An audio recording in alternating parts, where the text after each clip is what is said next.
Okay, so Bob and Weave and Open Season, the two last cards in this build. Like I said, these last three ones, you can actually pick and choose. I like these ones. I explained Calibrate, so Bob and Weave, that 27% I feel is just a big impact on the game. You know, I've been in situations where I threw it onto the objective. Some of their guys will have a sliver of health, and just with this 27% movement speed, in those quick moments of just chaos, you can really move in and out. And with Kinessa's damage with her primary, not her primary, well, her calibrated, it's really good. Don't underestimate it. You know, when you just throw it in, dip and weave, this the movement speed is really helpful. And it's only for 2 seconds, but in that 2 seconds with this damage, you can do a lot to somebody who has, a sliver of health, no health, or maybe these oppression mines are draining them. Maybe they only have a half health. You know, it's really, don't underestimate the carbine and that 27% movement speed that this card gives you, Bob and Weave. You can increase it, but I feel just by default 20 they give you 27. I feel they should give you about 15. Maybe they will if Kinessa gets more popular, but by default they give you 27. If you go to 2, raise it by 1 point, it goes to like 50, or it goes even higher. But I feel 27 is good. If you look in the in-game currency and the in-game perks, the movement speed, like nimble, I think it goes from 10% to 20 to 30. This gives you 27, only for 2 seconds after the teleporter, but that's big. In my opinion, it's bigger than most cards in Kinessa's options. So the next card, Open Season, this has saved me against so many Skies and so many Shaolins and just so many invisible characters. This is valuable. In fact, I would maybe in the future increase this to 3 seconds, but 2 seconds is right on the border of okay and not okay. I would prefer that 3, but I just don't have the points to get it to 3 anymore. I could reduce the calibrate, but I feel your sniper shot reveals enemy for 2 seconds is good.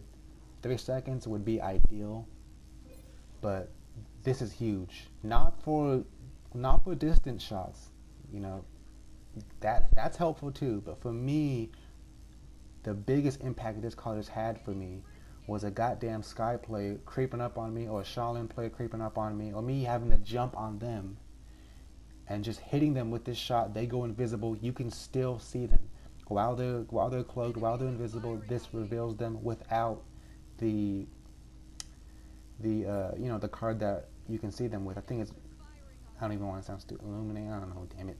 But it's the card that helps you see the damn invisible people, that card. You don't even need that card with this Open Season in this build. This will save you against those annoying Skies, annoying Shaolins. If you can, continuously land that shot, can always consider, don't just land one shot, because that 2 seconds will go away just like that. So you have to continuously, use that carbine to keep getting that fresh reset of this reveal your enemies for 2 seconds. Because each shot will, reset that 2 seconds, in my experience. So for me, these 5 cards, the best build. Now, if you're a little bit more aggressive, let's say they have like a single Grok healer, right? They have horrible, not so, maybe with just one healer, and you know that their flankers and their damage is gonna get you. This one over here will be a little bit more aggressive friendly for aggressive players. But the only difference is the first card is Beam Me Up, because from my experience, Kinessa's biggest weakness is the teleport. It's helpful, but it's such a long process before you can actually teleport. And from my experience, while you're being shot, if you throw it while you're being shot, it won't activate. So that's another problem. Maybe that's just me, but that's just from my experience. When you're being shot and you're throwing this, it won't activate. you'll keep clicking it over and over and over, and it doesn't activate. It resets. I don't know why. Maybe that's just the game mechanics.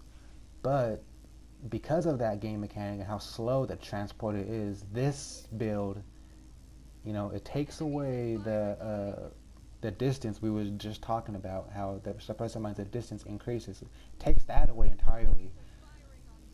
But in exchange, your transporter, the flight speed, the process of the teleportation, it's just faster, Because without this, when you throw it, it first has to travel that slow distance, land, and then you teleport.